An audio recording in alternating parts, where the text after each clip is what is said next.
America couldn't let the Soviets beat them with Vostok. NASA was forced to cut short the testing process and move the launch date up.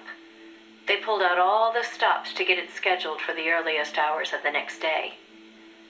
The spacecraft would be launched from Cape Canaveral in the dead of night. For the flight path, they chose a course that would take her as far east as possible. She'd be able to see the Earth in daylight from the window, at least for a little while.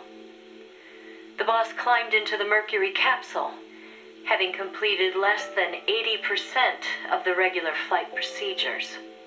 Both the timing and the flight path were risky, and testing was far from complete. But NASA had no other choice.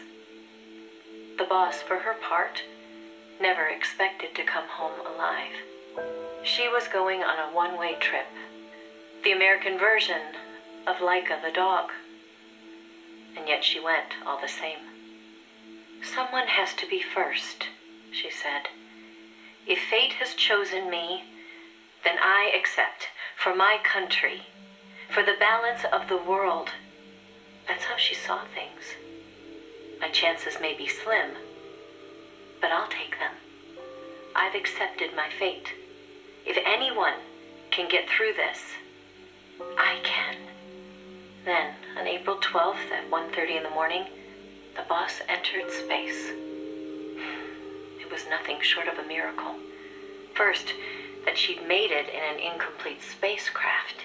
And second, that her flight coincided almost exactly with Gagarin's.